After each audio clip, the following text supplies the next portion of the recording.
ప్రస్తుతం LB Nagar police station వద్ద మాత్రం ఉద్రిక్తమైన వాతావరణమే చోటు చేసుకుందని చెప్పొచ్చు. ఎందుకంటే ఓ పక్క కుటుంబ సభ్యులు సాయి కుమార్ కుటుంబ సభ్యులు మాత్రం మాకు న్యాయం కావాలి, మా అబ్బాయి మరణానికి గల కారణాలు తెలియచేయాలి, అలాగే సీఐని సస్పెండ్ చేయాలి, మాకు న్యాయం జరిపించాలి అని కుటుంబ సభ్యులు ఆందోళన వ్యక్తం చేస్తూ ఉంటే, ఓ పక్క మాత్రం మరి ఇక్కడికి స్థానిక ఎమ్మెల్యే కూడా చేరుకున్నారు. అదేవిధంగా పోలీసులు మాత్రం సంప్రదింపులు చేస్తూ ఉన్నారు.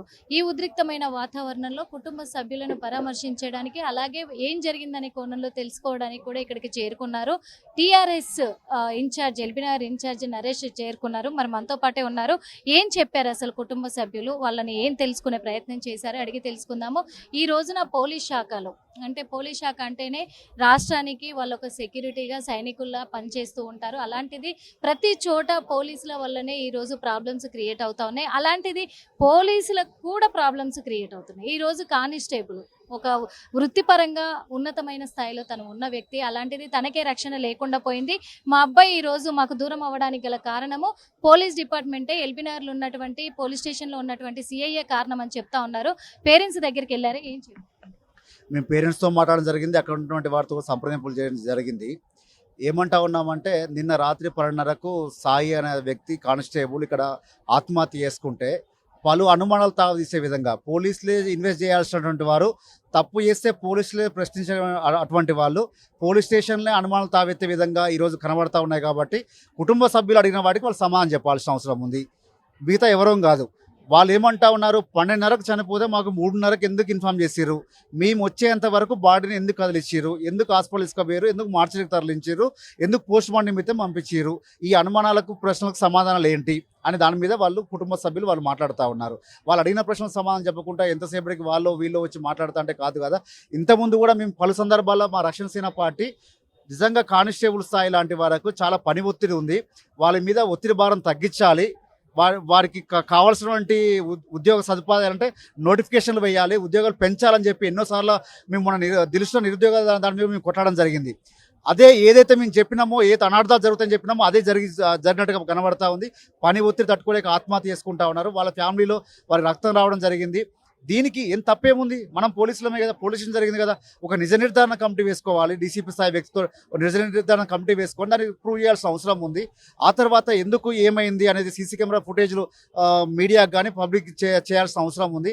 ఇట్లాంటి అనుమానాలు తావలేకుండా పోలీస్ స్టేషన్ జరిగిన వాటికి ఇట్లాంటి జాప్యాలు లేకపోతే అనుమానాలు వచ్చే విధంగా జరిగితే ఇంకెక్కడ ప్రజలకు రక్షణ జరిగే విధంగా చాలా సంఘాలు కూడా మాట్లాడుతూ ఉన్నాయి. అలాంటి జరగకుండా చూసుకోవాల్సిన బాధ్యత కూడా ఇప్పుడు ఎస్హెచ్ఓ గారి మీద ఉంది, ఏసీపీ గారి మీద ఉంది. వాటిని చేయాల్సిన అవసరం ఉంది. సార్, చనిపోయిన వారికి ఏం చేస్తారు, గవర్నమెంట్ తరఫున ₹1 ఎక్స్గ్రేషియా చెల్లించాలి. అదేవిధంగా వారి కుటుంబ పెద్దలు, వారు ఎవరైతే వాళ్ళ అమ్మ నాన్న ఉన్నారో వాళ్ళకి ఒక డబుల్ బెడ్రూమ్ వచ్చే విధంగా, వారికి ఒక ఏదైనా సదుపాయాలు వచ్చే విధంగా ప్రభుత్వాన్ని మేము డిమాండ్ చేస్తూ ఉన్నాం. ఖచ్చితంగా ఈ నిజ నిర్ధారణ చేసి మాత్రం వీటికి చావులకు ఇకనైనా పోలీస్ స్టాఫ్ చెప్పి కానిస్టేబుల్ చిన్న స్థాయి ఉద్యోగులకు పని భారం పెరగకుండా వారి మీద ఒత్తిడి పెంచి ఏ స్థాయి ఆఫీసర్కైనా ఇబ్బంది ఉన్నా కూడా కానిస్టేబుల్ మీద పడేటువంటి సాంప్రదాయాన్ని మనం చూస్తూ ఉన్నాం. అట్లాంటి ఇబ్బంది కలగకుండా డీజీపీ గారు చర్యలు తీసుకోవాలని చెప్పి డిమాండ్ చేస్తూ ఉన్నాం. సాయి అనే వ్యక్తి కానిస్టేబుల్ ఇక్కడ ఆత్మహత్య చేసుకుంటే పలు అనుమానాలు తాగదీసే విధంగా పోలీసులే ఇన్వెస్ట్ చేయాల్సినటువంటి వారు, తప్పు చేస్తే పోలీసులే ప్రశ్నించే అటువంటి వాళ్ళు పోలీస్ స్టేషన్లే అనుమానాలు తావెత్తే విధంగా ఈరోజు కనబడతా ఉన్నాయి. కాబట్టి కుటుంబ సభ్యులు అడిగిన వాటికి వాళ్ళు సమాధానం చెప్పాల్సిన అవసరం ఉంది. మిగతా ఎవరూ కాదు.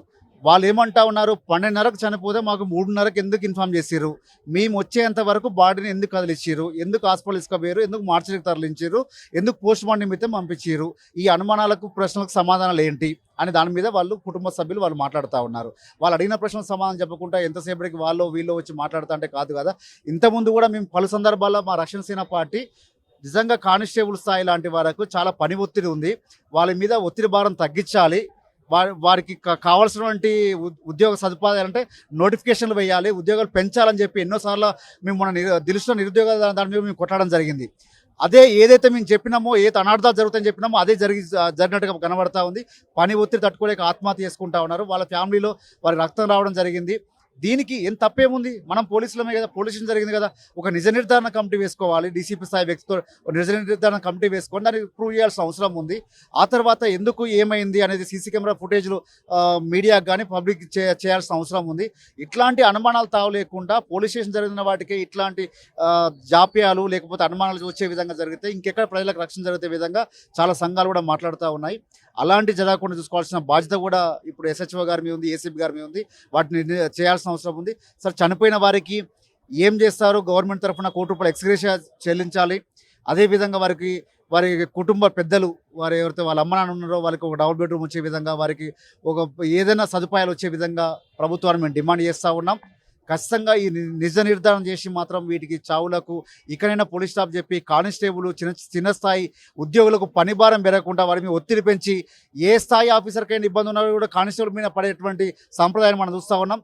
అట్లాంటి ఇబ్బంది కలగకుండా డీజీపీ గారు చర్యలు తీసుకోవాలని చెప్పి డిమాండ్ చేస్తూ ఉన్నాం. ఓ పరంగా ఈ మధ్య కాలంలో జరిగింది చూసుకుంటే కూడా ఇటు trainee IPS Uday Krishna Reddy case కావచ్చు, ఇటు మల్కపేట సీఐని కూడా సస్పెండ్ చేసిన విషయం కావచ్చు, జూబ్లీ హిల్స్ సీఐని కూడా సస్పెండ్ చేసిన విషయం కావచ్చు. అంటే వాళ్ళు ఓ పరంగా చూసుకుంటే అమ్మాయిల మీద లైంగికంగా వేధింపులకు గురయ్యి వాళ్ళు శిక్షను అనుభవిస్తూ ఉన్నారు. ఇక్కడ ఒక సీఐ వల్ల కానిస్టేబులే మెయిన్గా ప్రాణాలు కోల్పోయిన పరిస్థితిని మనం చూస్తూ ఉన్నాము. డీజీపీ ఆఫీస్లో కూడా గన్ ఫైర్ చేసుకొని ప్రాణాలు కోల్పోయిన సిచ్యువేషన్లు చూసాం. అంటే పోలీస్ డిపార్ట్మెంట్ నుంచి ఎందుకు ఇలాంటి పరిణామాలు ఎదుర్కోవాల్సిన అవసరం వస్తుంది? పోలీసులు అంటేనే ప్రజలు భయపడుతున్నారు, నమ్మకం కూడా పోతుంది అనేది ఒకటి కలుగుతా ఉంది. దీని మీద నేనేమంటా ఉన్నానంటే, పోలీసులకు స్పెషల్ ట్రైనింగ్స్ ఇవ్వాల్సిన అవసరం ఉంది.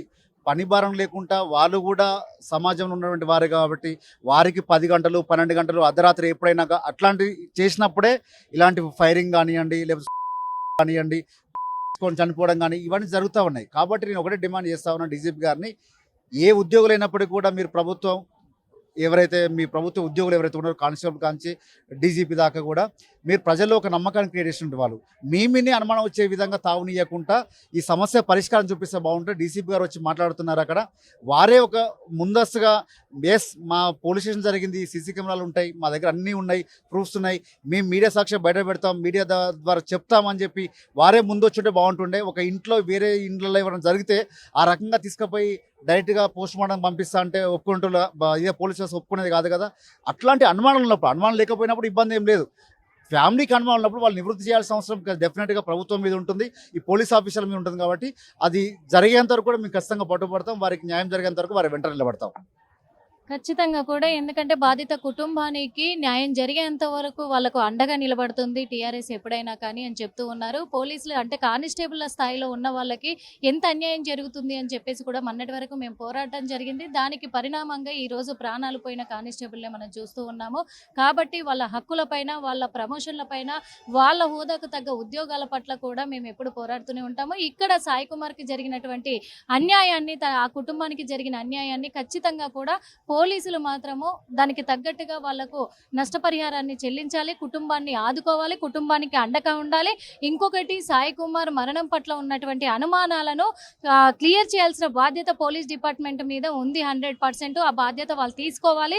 దానికి తగ్గట్టుగా ఎవరైతే శిక్షకు అర్హులో వాళ్ళను ఖచ్చితంగా విచారించి వాళ్ళపైన చర్యలు చేపట్టాలని డిమాండ్ చేస్తున్నామని చెప్తూ ఉన్నారు. కెమెరామెన్ విజయ్తో నిర్మల, RTV. దేశం కోసం ప్రాణాలర్పించిన అమరవీరుల త్యాగాలకు నివాళిగా దేశభక్తిని చాటే మహా సైకిల్ ర్యాలీ ఆగస్టు 15 ఉదయం 6 గంటలకు బొల్లారం వార్ మెమోరియల్ నుంచి కూకట్పల్లి లులుమాల్ వరకు. లులుమాల్ ఇండియన్ ఆర్మీ సౌజన్యంతో RTV digital news media partner.